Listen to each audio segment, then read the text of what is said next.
Olá, seja muito bem-vindo a mais um episódio do LaserCast. Hoje eu quero conversar com você sobre um assunto super interessante, que é sobre laser terapia na oncopediatria. E para conversar com você sobre esse tema, eu trouxe uma pessoa muito especial e muito dedicada a esse grupo de pacientes e dedicada a essa tecnologia. Eu trouxe ninguém mais do que a doutora Cláudia Cotomácio. Muito obrigada, Cláudia, por ter aceitado o convite e estar aqui conosco hoje. Obrigada pelo convite, Luana. É muito bom receber você. A Cláudia é uma colega de pós-graduação, a gente já teve um convívio super próximo, né, na USP, enfim. Sim. Mas para quem ainda não conhece, eu vou brevemente apresentar a doutora Cláudia para vocês. A Cláudia é cirurgia dentista no Serviço de Odontologia do Instituto de Oncologia Pediátrica do GRAAC, tá? Grupo de Apoio ao Adolescente e à Criança com Câncer. Ela, além disso, é professora do curso de odontologia da Unip, mestre e doutora em biologia oral pelo Departamento de Biomateriais e Biologia Oral da Faculdade de Odontologia da USP. E, além disso, é especialista em odontologia para pacientes com necessidades especiais, também pela USP, pelo CAP, e habilitada em laser terapia pela USP também. Então, é uma honra, Cláudia, recebê-la, tá? Não tenho dúvidas que o nosso papo será super proveitoso, que a gente vai conseguir contribuir tanto com os pacientes quanto com os profissionais, né? Alertar, promover, né, essas informações que são muito importantes no manejo desse grupo de pacientes que é tão peculiar. Não é certo? Com certeza, Lu, obrigada pelo convite, mais uma vez, uma alegria estar aqui, né? Como você falou, fomos colegas aí na época da pós, né? Você sempre ali junto comigo, me ajudando. A gente sempre juntas, né? Mesmo departamento, trabalhos parecidos, sempre foi muito legal, a gente se divertia demais. E a gente continua se divertindo, né? Aqui no podcast com vocês também. Bom, vamos começar a nossa conversa com você explicando um pouquinho pra gente, né, como é que funciona o serviço de odontologia no GRAAC, qual que é a dinâmica de vocês. Antes da gente partir realmente, né, pro assunto, pro tema desse podcast, é legal que as pessoas entendam o contexto de como que acontecem esses atendimentos nesse ambiente. Tá, lá o setor somos em 3 pessoas, né, 2 dentistas e uma auxiliar de saúde bucal, das dentistas né? E a nossa coordenadora, a doutora Juliana Reus. E a gente faz lá o atendimento tanto ambulatorial quanto em enfermarias para esses pacientes, né? Que são os pacientes internados. E a gente atende esses pacientes que fazem tratamento tanto com quimioterapia ou radioterapia, ou são submetidos também ao transplante de células-tronco hematopoéticas. Então é amplo, né? É bem interessante isso. Mas agora, se a gente pensar que nesse contexto de todos esses atendimentos que acontecem e que são diários, né? Como você vê a importância do laser nesse grupo de pacientes? Eles aproveitam? Como que é a aceitação dos pacientes pediátricos, né? Oncopediátricos, com o atendimento de vocês, incluindo o uso do laser? Eu costumo dizer nas minhas aulas até que as crianças são o melhor termômetro para a gente entender que o laser tem um efeito, né? Um efeito ali muito benéfico para o bem-estar deles. Porque a gente atende crianças lá de 0, né, até os 18 anos de idade, e os pequenininhos, às vezes, né, são mais resistentes, porque a gente mexe ali com a cavidade oral, então é uma atuação invasiva, né, nesses pequenininhos. Então, num primeiro momento, eles choram, ficam mais receosos, mas quando eles recebem o laser, eles percebem que dá um alívio, né? Que ajuda, então eles percebem que eles conseguem voltar a comer, e a aceitação numa segunda aplicação é muito maior, né? Então esse é o nosso maior termômetro. Tem criança até que fala, faltou aqui, ó, né? Ou aplica mais aqui, que é onde ele sente a feridinha. Então é muito, muito visível, assim, né? Muito claro o efeito. E criança é muito sincera. Demais. A gente costuma até falar, né? Brincar. Já teve um outro convidado, o professor Ricardo, que falou sobre odontopediatria e a gente discutiu muito sobre isso, do quanto a resposta de uma criança é espontânea, né? Ela não vai mentir que melhorou. Sim. Ela não tem. O adulto, a gente às vezes fica pensando, será que foi paliativo, né? A criança, ela é tão sincera, ela às vezes pede mais. Se não resolvesse, se não funcionasse, ela não ia ficar pedindo pra gente continuar, né? Mas aí você chegou a comentar. Bom, a gente faz laser, ela sente que melhora, a criança até pode falar, ai, faltou aqui para melhorar essas feridinhas, né? Eu acredito que boa parte do público que esteja assistindo até tem ideia do que acontece na cavidade oral, né? O quão complexo é, né? O tratamento oncológico para as crianças, mas alguns certamente não sabem quais são as manifestações orais que o tratamento oncológico pode oferecer para os pacientes da clínica infantil, né? Para os pacientes pediátricos. Então, eu queria que você pontuasse de uma forma geral quais são as principais complicações da terapia antineoplásica para esse grupo de pacientes. A mucosite oral é o primeiro, né? Eu acho que é o mais temido também, porque tá aí de longe, é um dos efeitos que acaba aumentando morbidade, mortalidade, né? Pode precisar que o paciente interrompa o tratamento oncológico, então é o mais temido. São as ulcerações que podem aparecer na cavidade oral, né? Vai desde um aumento de eritema até ulcerações bastante confluentes, grandes ali, né? O segundo, eu acho que mais incidente, mais importante também, né? São as infecções oportunistas. Então, a gente tem um paciente que ele vai ser submetido à quimioterapia, ele vai ter uma queda ali na imunidade dele, né? E associado a isso tem mais a quebra da barreira mucosa, que é uma importante barreira ali para a gente não ter a infecção, né, naquele nosso paciente. Então, infecções do tipo candidíase, né, virais, em cavidade oral, a chamada herpes, né, outros vírus também que dão aí uma apresentação semelhante à da herpes. Que mais? E a doença do enxerto, né? Que quando ela dá as lesões ulceradas, a gente tem aí a perda da barreira mucosa também e acaba ficando mais suscetível a infecções oportunistas, enfim, complica ainda mais, né? E tudo isso com queixa de dor. Sim, debilita, com certeza. Né? E diminui as funções orais, porque são pacientes que quando a gente não atende, você sabe muito bem disso, né? Minha experiência é maior com adultos, mas você com crianças, a gente percebe o quanto impacta, porque uma ulceração, um machucado, né, como eles falam, dói muito, né, a boca inteira comprometida. Você percebe muito isso? Você vê que prejudica as funções, é de mais difícil a ingesta alimentar. Tudo isso entra nesse contexto, né? Com certeza. Então, como todo o trato gastrointestinal acaba sendo acometido, né? Pensando em mucosite, a garganta também é muito afetada, então esse paciente ele vai ter uma dificuldade maior de engolir, né? Criança sente uma dor, ela não vai querer insistir em comer, em engolir aquele alimento. Então, muitos podem, né, acabar precisando colocar a sonda nasogástrica, né, para tentar manter ali, evitar a perda de peso, né, e manter ali que aquele paciente consiga chegar até o final do tratamento. É bem peculiar, né? Pra gente atender, esses pacientes têm que ter um olhar muito atento, porque como você falou, são várias lesões que são ulceradas, um olhar clínico, um diagnóstico preciso para não confundir também todas elas, sabe? O que é uma doença do enxerto contra-hospedeiro, o que é uma lesão de infecção oportunista, o que é mucosite.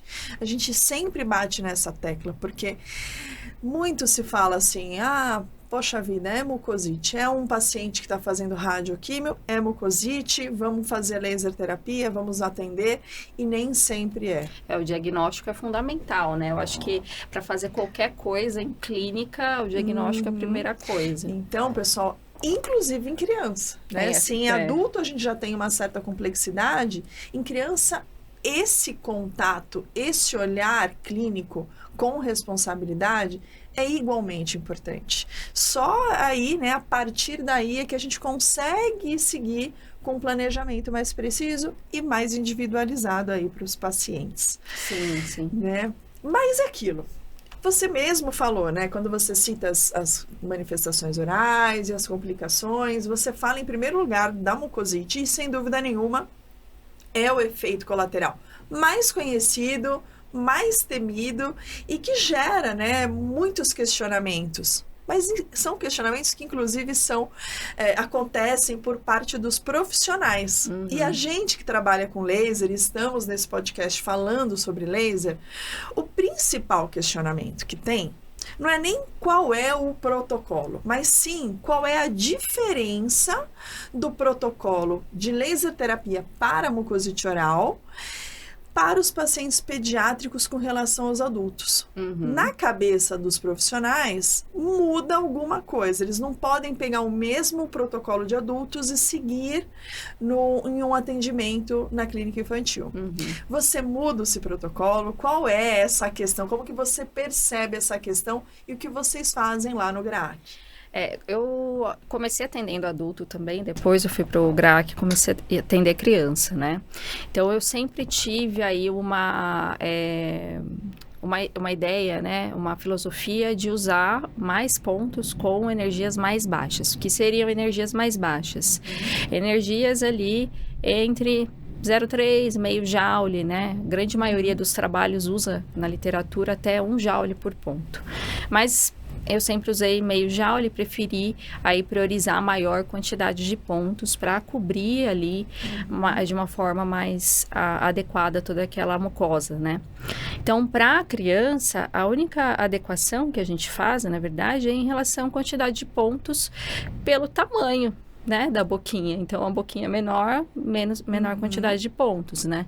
Então, respeitando ali uma distância de meio a 1 centímetro entre pontos, né? Mas aplicando a mesma quantidade de energia.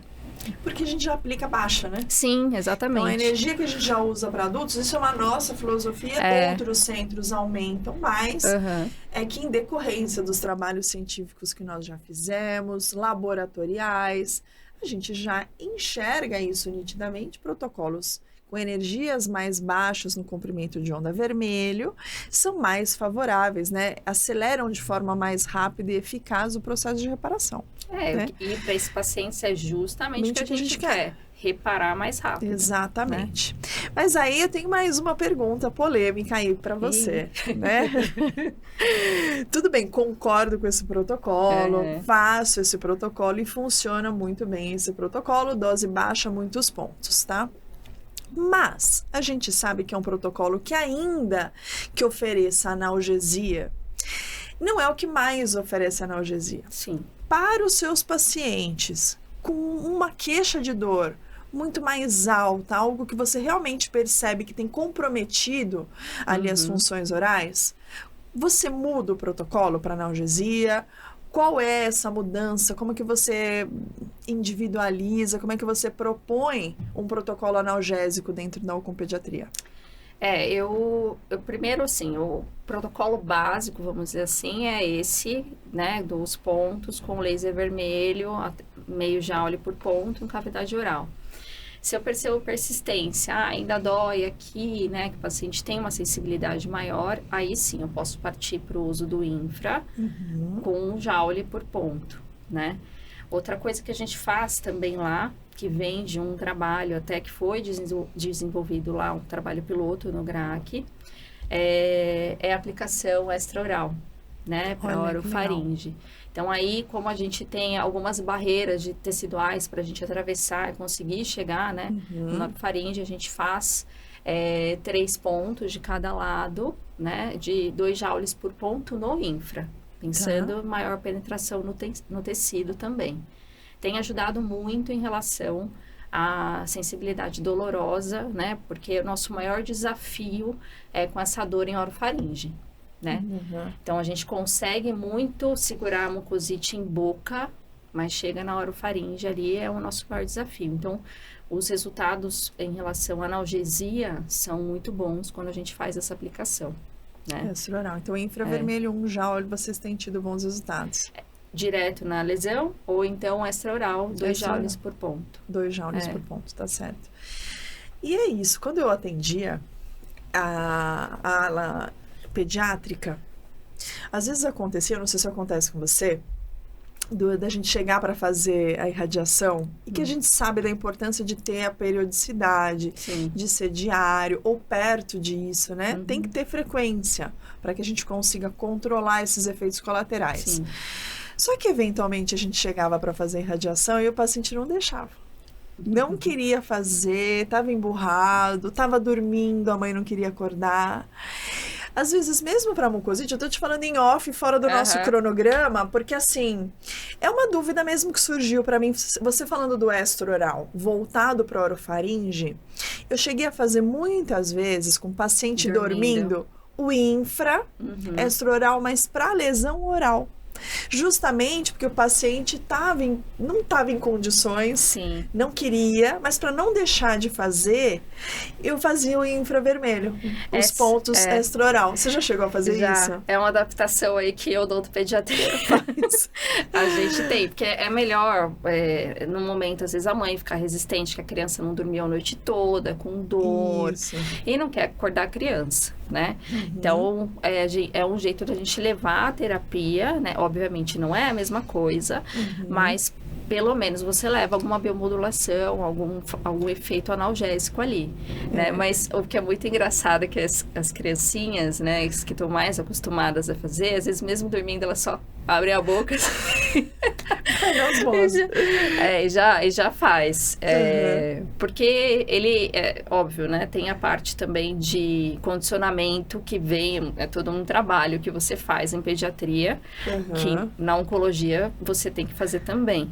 Então, um paciente é muito mais fácil condicionar para usar o laser, só que um paciente bem condicionado também vai aceitar até dormindo. Né? A gente tem pacientes lá que eu só falo, oi, a tia tá aqui, aí só abre a boca e continua de olhinho fechado. Bonitinho, né? Mas você faz aquele mesmo passo a passo do mostrar, faz por fora da boca, irradia a mão, mão da mamãe. Então pega a boneca, bota o óculos na boneca, né? Bota o óculos nela como se a criança fosse operadora. Daí mostra, ela faz. Agora é a vez, né? É sua vez. Aí pega e abre. Agora é mamãe, agora é... E vai fazendo, né? Até que a criança vê como uma brincadeira, se condiciona, né? E vê que é benéfico também. E tem o óculos que é lúdico, ele vai gostar também. Que deixa verde, né? Daí fala, nossa, a luz ficou verde. É bem... Que descontrai. Tem que ter alguma coisa mesmo ali para descontrair. Tem. Porque é muito pesado, né? O clima, a doença. As crianças da oncopediatria, elas são diferentes, assim, é óbvio. Elas passaram por muita coisa.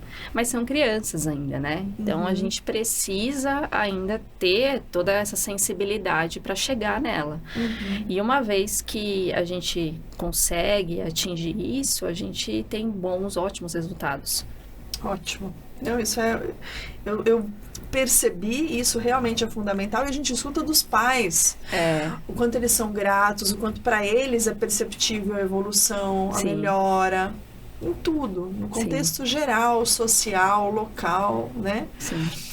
Mas, enfim, não poderia também deixar de perguntar para você um outro assunto, que é sobre GVHD, né? Ou a doença do enxerto contra o hospedeiro. E a gente sabe que as crianças têm, você tem casos que falam disso, acho muito bonitos os casos que você apresenta nas aulas, nos cursos que a gente ministra juntas. Mas eu queria que você contasse o que você tem de mais atual, qual tem sido, né, o seu resultado dos últimos protocolos, como é que você tem feito as irradiações, ou se você não tem feito, tá? Esses protocolos de laser para paciente com a doença do enxerto contra-hospedeiro. A doença do enxerto contra-hospedeiro, né, só dando uma breve explicação, vem ali do enxerto de um doador que começa a atacar as estruturas do corpo do receptor, né?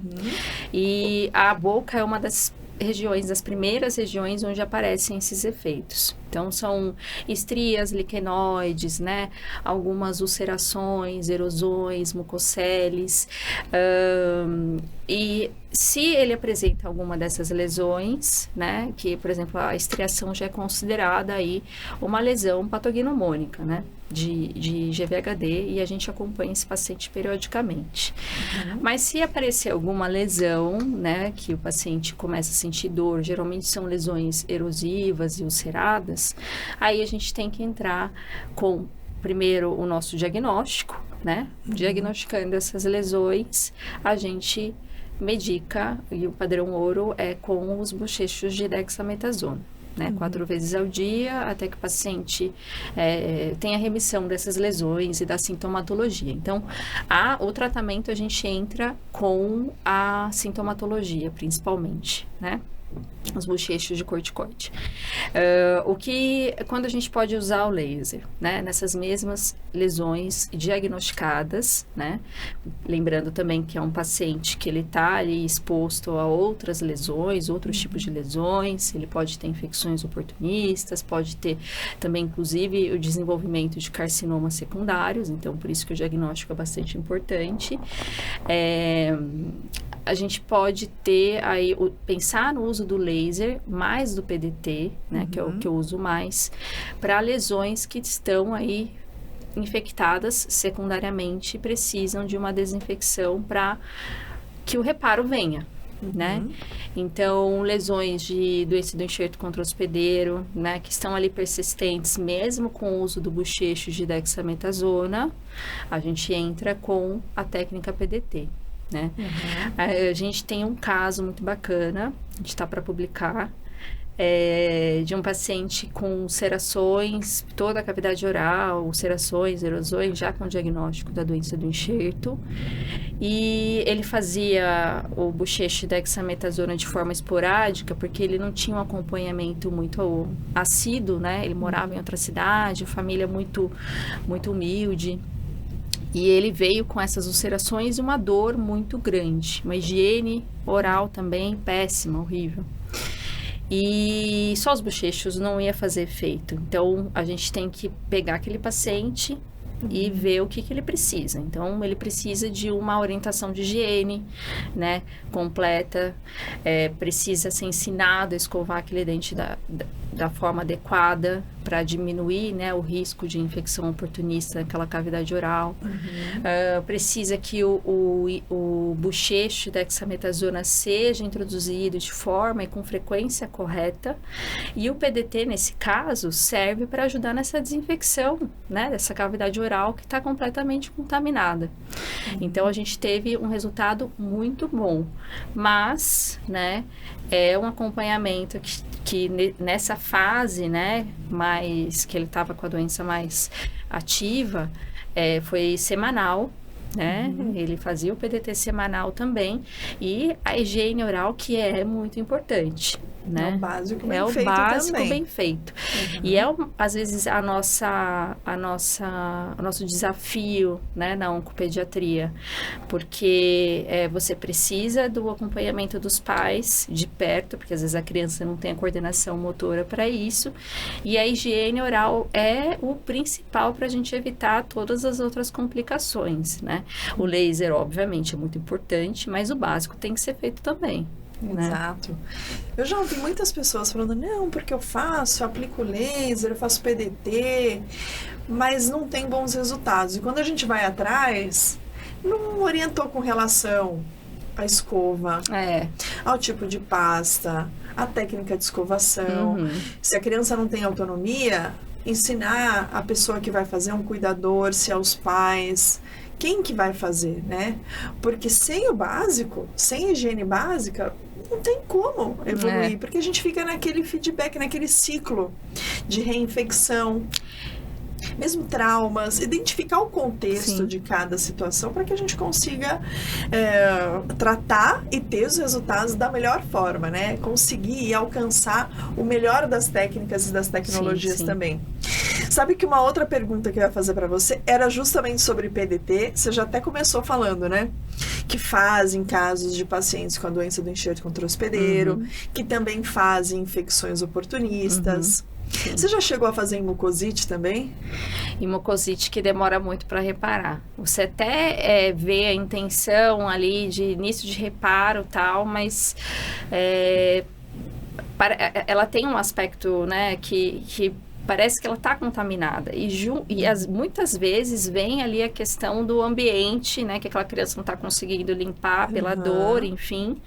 Então, são coisas associadas que acontecem juntas. Então, já usei para descontaminar, principalmente em lábio, que é uma região exposta às fraldinhas, às amadas fraldinhas pelas mães, né? Aquela fraldinha que fica ali o dia, semanas, né? Que é uma coisa que a gente tenta tirar também, porque vai infectando e reinfectando uma ferida que está aberta, né? E é uma fraldinha que fica ali no ambiente hospitalar, contaminadíssimo, não lava, né? Não lava. Reutiliza durante o dia inteiro, quando não mais vários dias consecutivos. Sim. Que certamente tem uma colônia de bactérias ali, de micro-organismos que vão prejudicar. E não precisa, né? Porque as pessoas ficam tão preocupadas de ter alguma secreção e acabam contaminando, né? As lesões. Lá no hospital tem uns paninhos descartáveis, né? Que a gente tenta substituir, porque para não usar mesmo, né? Para substituir e jogar. Usa e joga, né? Se tiver necessidade de usar. Mas é isso, o PDT eu uso bastante em lábio também, por causa disso, acaba ficando mais exposto à contaminação. E a terapia fotodinâmica, você faz alguma adaptação de protocolo também? Ou você usa o mesmo agente fotossensibilizador, azul de metileno, laser vermelho? Mesma coisa, azul de metileno, né, o corante que a gente tem lá, e a luz vermelha eu uso 4 joules por ponto. Né? Então, cobrindo a lesão, né? Com a mesma ideia ali de meio a 1 centímetro de distância por ponto. Que legal, que legal. Eu já fiz bastante para quelite, acontecia também, né? Infecções fúngicas. Sim. Eventualmente, esses pacientes dói muito também. Viral, né? Também gengiva inserida, palato. É bem complexo, né? E cada dia é um dia, porque a gente visita aquele quarto, tá tudo bem, no dia seguinte a gente faz as mesmas perguntas. Como é que foi? Conseguiu comer? Quanto que tá de dor? E aí de um dia para o outro tudo muda, muda muito. Sim. E a gente tem essas surpresas, por isso que sim, é sempre uma reavaliação, sempre, de repente, um protocolo novo, né? Sim. E bom, pra gente finalizar esse papo, pra mim, eu já tenho uma opinião, mas eu vou te fazer também essa pergunta. Acredito que sua opinião seja parecida com a minha, mas vou te perguntar. Quero que a gente tem que registrar a minha e a sua opinião aqui nesse podcast também, né? Quando a gente pensa na odontologia hospitalar, eu atendendo adultos, você atendendo crianças, mas também adultos, enfim, a gente nesse meio. Como você vê um dentista que atua em ambiente hospitalar sem o conhecimento do laser? Você acha que o laser é determinante, é fundamental? Todo esse conhecimento é válido para um dentista de hospital? Com certeza, né? Imagina o tanto de coisas de aplicação que a gente falou, que a gente pode usar o laser. Se a gente não tiver conhecimento, não souber manejar ali, a gente tem uma Ferrari, né, sem carteira de habilitação. Basicamente isso, a gente não tá sabendo ali usar tudo que pode oferecer. Então, você está subutilizando uma tecnologia no seu ambiente de trabalho, no hospital, ou até no consultório, né? Porque esses pacientes podem ir para o consultório também. Então, é uma terapia que te dá muitas opções, um leque enorme de aplicações, né? E que se você não estuda para isso e não entende como funciona, você não consegue dar o melhor resultado para o seu paciente. E é isso que você falou, né? A gente começa, às vezes, com um protocolo e tem necessidade de ir ajustando ele ao longo do tempo. A gente só consegue se a gente entende como funciona a terapia. Exatamente. Né? A gente mandar no equipamento e não deixar não que o contrário. equipamento Exatamente. mande na gente, né? E num resumo, assim, como eu vejo o laser como uma tecnologia que é muito simples, mas não é fácil. Né? Se você não tem um conhecimento sobre dosimetria, sobre diagnóstico, claro, inclusive, né? A gente partindo do princípio que a pessoa que está ali sabe diagnóstico. Mas você não tendo entendimento de como ele funciona, você realmente não consegue, né? Sim. Por isso que é comum a gente escutar de alguns profissionais, a gente que estudou juntas, assim, a gente vivia muito tempo juntas escutando os mesmos comentários, que a gente escutava, laser não funciona. Né? Geralmente esses comentários vinham de pessoas não qualificadas, não bem qualificadas, né? Para escolher o melhor protocolo. Exatamente. Porque tem diferença. Mas é isso. Na minha opinião, concordo com você. Eu não vejo alguém trabalhando em um hospital sem a tecnologia, uma vez que ela é extremamente segura, já que a gente trata aí de pacientes de alta complexidade, né? Minimamente invasiva e inclusive para crianças alta aceitação. Super bem aceita, que é o que a gente quer. Sim. Né? Conseguindo controlar uma série de complicações de uma forma muito tranquila, levando esse tratamento que é pesado, debilita, deixa a pessoa num momento tão peculiar da vida, pelo menos levando de uma forma mais leve, né? Mais tranquila, levando ao alívio, né? Conforto. Isso aí. Bom, por hoje, né? Foi minha última pergunta. Ficaram vários outros questionamentos. Pena que a gente não tem tempo para filmar ainda hoje, mas certamente você vai voltar para a gente filmar mais um episódio. Legal, Luana, obrigada. Foi muito bom estar aqui com você, com vocês. E é bom aí compartilhar, né, dividir esse conhecimento, essas experiências. Muito bom te receber também. E para você que ficou conosco até agora, acompanhando por aqui, aproveite, se ficou ainda com alguma dúvida, quer, né, propor mais questões para Cláudia, para mim, seja lá o que for, ela é super acessível para responder também. Deixem nos comentários aqui. A gente traz essas respostas o mais breve possível, mas de qualquer forma já te convido aí para nos esperar no próximo podcast. Até lá!